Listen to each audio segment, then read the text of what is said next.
This is my vibration test. This is to see whether or not the tool is built well.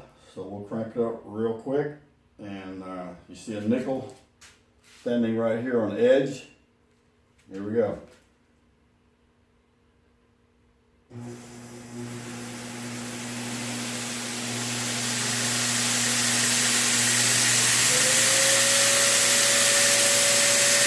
Full power. Nickel hasn't moved. Just in case you think I've glued the nickel, here you go. That's a wrap.